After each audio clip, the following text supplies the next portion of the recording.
Hi friends, hello అందరికీ నమస్తే అండి. అందరూ బాగున్నారా? నేను కూడా చాలా చాలా బాగున్నాను. అన్నదాత సుఖీభవ విజయ దుర్గ ఛానల్లో అందరూ అన్ని వంటలు చూసి మీరందరూ సంతోషపడి మా వంటలు చేసుకుంటున్నారా? మరి వాళ్ళ వంట అయితే ఇవాళ ఏంటో నేను చెప్తాను. అది నిన్న పునుగులు చెప్పాను కదండి, ఆ ప్రాసెస్ ఎలాగో చెప్తాను. అందరూ ఈ వీడియోని చూసి లైక్ అండ్ షేర్ సబ్స్క్రైబ్ చేసుకోండి ఫ్రెండ్స్. అన్నదాత సుఖీభవ విజయదుర్గ ఛానల్ మంది. Thank you friends. ఆ భగవంతుడు మీ అందరినీ చల్లగా చూడాలి. మరి నా పిల్లల్ని, నా కుటుంబాన్ని అందరినీ కూడా ఈ ఎల్ల జగత్తుని చల్లగా చూడాలి. సేమ్ డైలాగ్, సేమ్ ఇదే నడక మంది. మీరు కూడా అలాగే ఉండండి. అందరూ మేలు కోరుకుంటే మనకి భగవంతుడు చేస్తాడు. ఫ్రెండ్స్, ఇలా గ్రైండర్లో పప్పు, మరి గుళ్ళు పప్పు అయినా మరి పొట్టు పప్పు అయినా కడిగేసేసుకుని ఇట్లా చెక్కబద్దగా గ్రైండర్లోనే రుబ్బుకోవాలండి. మిక్సీలో రుబ్బుకునేటట్టయితే మనం ఏం చేయాలంటే కొద్దిగా ఐస్ వాటర్ వేసి మిక్సీలో పట్టుకోవాలండి. అంటే సరిపడిన గట్టిగా ఉండాలి. ఆ మిశ్రమంలో కొద్దిగా అల్లము, కొద్దిగా పచ్చిమిరపకాయలు, ఉల్లిపాయలు, కొత్తిమీర ఉంటే వేసుకోండి. జీలకర్ర వేయండి, ఉప్పు వేయండి. పిండి మట్టికి నేను చూపించిన విధంగా రుబ్బుకోండి. ఎంతోసేపు పట్టదండి. మీరు పొద్దున్నే లేగంగానే పప్పు నానేసుకుని మీ పని అంతా అయిపోయి ఈ టయానికి గ్రైండర్లో వేసేసి చక్కగా ఇలా కలిపేసుకోవాలండి. మన పొట్టుపప్పు అయితే చాలా రుచిగా టేస్ట్గా ఉంటుందండి. మరి మామూలు గుళ్ళు పప్పు అయినా సరే మీరు నైట్ నానబెట్టేసుకుని మీరు పొద్దున్నే అలా చేసుకోవచ్చు. లేదు తెల్లారుజామున 5ంటికి లేచి మనం నానబెట్టినా మనం 8ంటికల్లా గ్రైండ్ చేసుకోవచ్చండి. ఇలా చేసుకున్న దాంట్లో ఒక గ్లాసుడు మన టీ గ్లాస్తో మరి ఇది మన లలిత బ్రాండ్ రవ్వ వేసేయండి. అంటే పొడిదేనండి, కడగొద్దు. కడక్కోకుండా ఆ రవ్వని డైరెక్ట్ అలా వేసేసి కలుపుకొని చక్కగా బాండీలో నూనె పెట్టుకొని మీరు పునుగులు కానీ గారెలు కానీ వీటితో మీరు ఆ 2 పదార్థాలు పునుగులు కానీ గారెలు కానీ వేసుకోండి. చాలా చాలా బాగుంటుంది. చిట్టి చిట్టి పునుగులు కూడా వేసుకోవచ్చండి.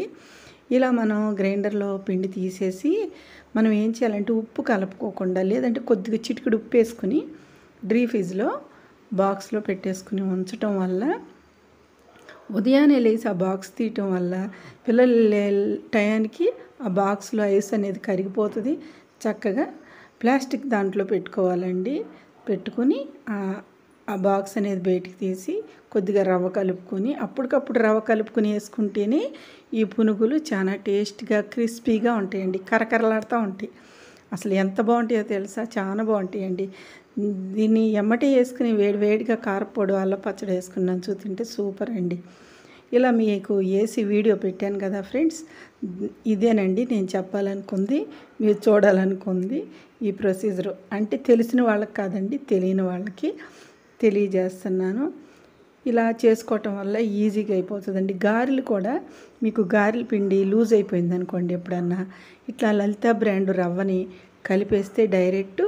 ఎందుకంటే లలిత బ్రాండ్ రవ్వే నేను ఎందుకు వాడతాను అంటే చాలా శుభ్రంగా ఉంటుందండి. దానిలో ఇసుక, మన్ను, మట్టి ఏం ఉండదు. చాలా క్లీన్గా నీట్గా ఉంటుంది అన్నమాట. డైరెక్ట్ మనం రవ్వని నైటే పప్పుని రవ్వని మరి నానబెట్టేసుకుని ఉదయం రుబ్బేసి కలిపేసుకున్నా కూడా ఇడ్లీలు మృదువుగా మెత్తగా ఉంటాయండి. నేను లలిత బ్రాండ్ స్టార్ట్ అయిన కాడి నుంచి అదే వాడతానండి. ఇంకా వేరే వాడను. ఒకసారి డీమార్ట్లో తీసుకొస్తే ఫుల్ ఇసుక వచ్చేసిందండి. 5 కిలోల రవ్వ పారేసాను. అందుకనే లలిత బ్రాండ్ వాడతాను. వాళ్ళు నాకేదో ఇస్తారు లలిత బ్రాండ్ వాళ్ళు అని అనుకోకండి. నా అలవాటు మీకు చెప్తున్నాను అనమాట. ఇట్లా చిన్న చిన్న పునుగులు పిల్లలకి స్కూల్ నుంచి రాగానే స్నాక్స్ లాగా వేసి పెట్టేయచ్చు. కాదు మేడం, మరి పిండి అప్పటికప్పుడు రుబ్బుకోవాలి కదా. రుబ్బుకొని మీరు కొద్దిగా ఎక్కువగా నానబెట్టుకుని దాన్ని రుబ్బుకొని ఫ్రిడ్జ్లో పెట్టుకోండి. ఎక్కడ? ఫ్రిడ్జ్లో. అది మీకు పిల్లలు వచ్చే ముందు, స్కూల్ నుంచి వచ్చే ముందు కనీసం 3 గంటల ముందే బయట తీసి పెట్టేసుకోవాలండి. కూలింగ్ అంతా పోద్ది, చక్కగా క్రిస్పీగా ఉంటాయి. పిల్లలు ఆరోగ్యంగా ఉండాలంటే వేడి పెట్టుకోవాలండి. పిల్లలకి వాటర్ వల్ల చాలా ప్రాబ్లమ్స్ వస్తున్నాయి.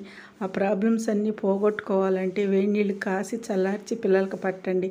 ఓఆర్ఎస్ పట్టండి. పిల్లలకి ఎక్కువ కూలర్లు మరి ఏసీల్లో పడుకోబెట్టబాకండి. ఎందుకంటే ఒక అమ్మమ్మగా, నానమ్మగా నేను చెప్పాలనుకుంటున్నాను. నా పిల్లలతో పాటు మీ పిల్లలకు కూడా చేసుకోండి అని చెప్తున్నానండి. చాలా జాగ్రత్తగా ఉండండి. ఫుడ్డులో కానీ బయట జంక్ ఫుడ్ తినొద్దు. బయట ఆర్డర్ ఫుడ్ తినొద్దు. చికెన్లు, మటన్లు అయినా సరే ఎక్కువగా బాయిల్ చేసుకుని బాగా విజిల్స్ వచ్చిన తర్వాత వండుకొని తినండి. ఒక మంచి మాటలు చెప్పడానికి పెద్ద చిన్న ఉండదండి. గమనించుకోండి. పిల్లల్ని గమనించుకొని పిల్లల్ని బాగా చూసుకోండి. ఆరోగ్యమే మహాభాగ్యం. డాక్టర్ల దగ్గరికి వెళ్తే ఆ మందులతో పిల్లల్ని అతలాకుతలం అయిపోతున్నారండి. పసిపిల్లలు.